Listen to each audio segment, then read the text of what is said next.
when I was told I needed to give a little talk, I didn't really know what I was going to talk about, but I thought after some consideration that the situation or the history of the 8th Air Force in Europe and the European theater during World War II would be interesting, and so we might go over that and see how that emerged.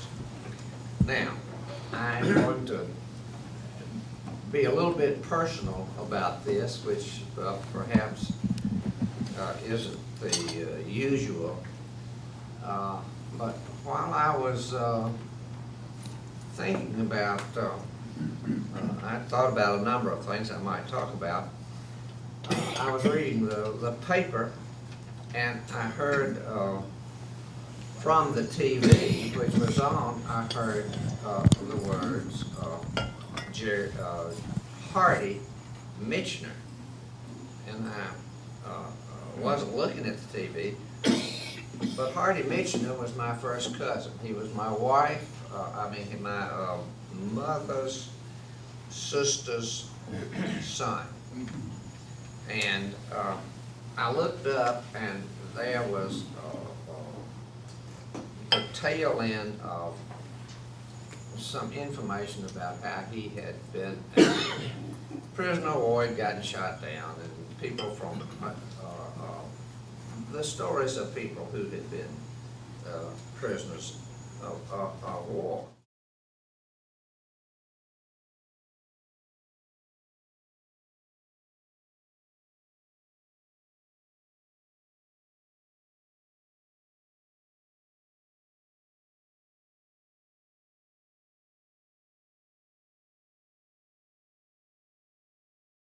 But after a while, I found out, or at least learned enough about my first cousin, who I knew very well, to feel like that I might talk about it tonight. To give you a little background on the 8th Air Force, in 1942, General Spaatz assumed command of the 8th Air Force, and in Europe things were not going particularly well, and the 8th Air Force mostly spent their time in Northern Europe trying to overcome the German threat.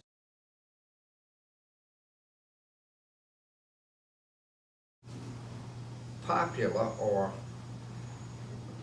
best known 8th Air Force part of the Air Force was the B-17, which everybody knows about as the Flying Fortress. The flying well, as you may not know, had a crew of 13 and had 12 or 13 50 caliber machine guns, and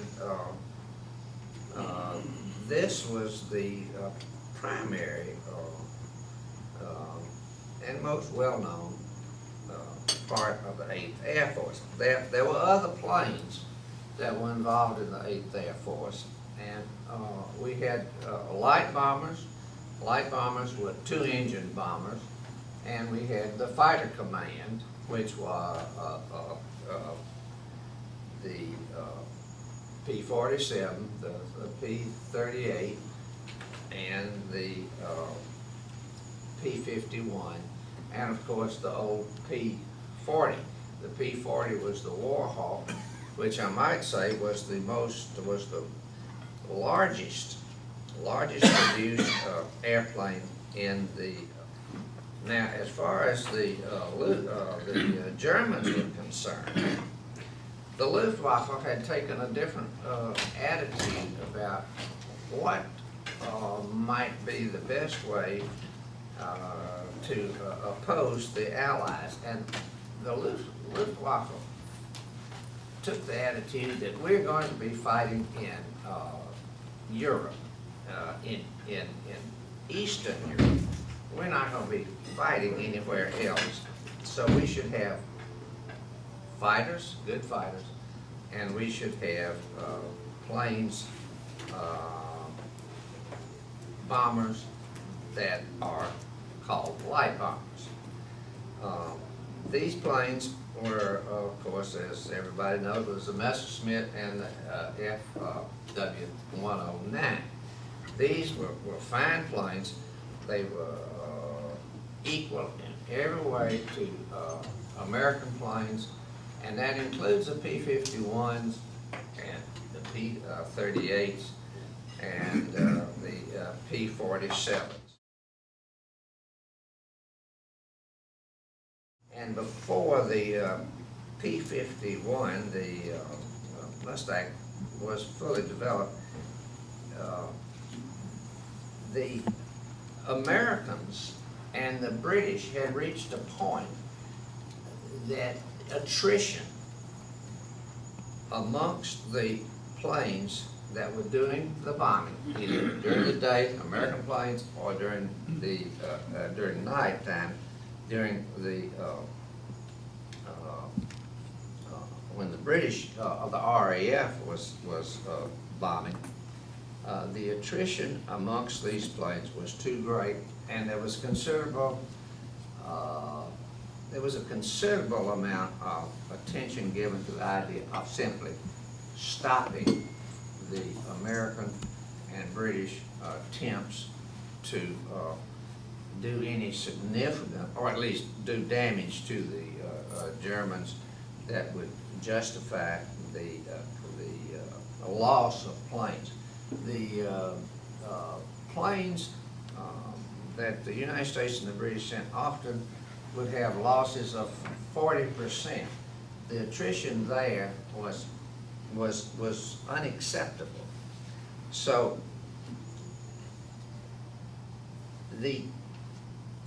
at that point, the P-51 appeared on the scene, and it required a good bit of attention, but it turned out to be very effective, had the range, the speed, and could escort the American and the planes back and forth from Europe.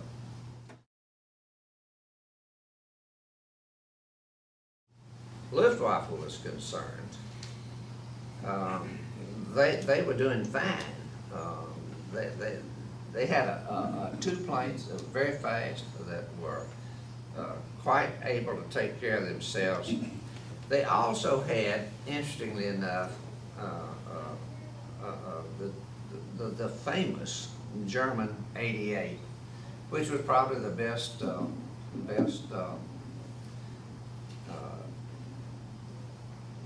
weapon that was developed during the Second World War. The 88 was designed as an anti-aircraft gun, and it was turned out to be used in tanks, to be used on the ground, to be used in many, many different ways. But it was quite successful, and it just brought it brought more and more trouble for the Allies, and raised more and more questions about could the Allies sustain the war, the 8th Air Force's war in Europe, and must we, and this was the most important one, or must we wait until the invasion in Normandy or on the coast of France was possible.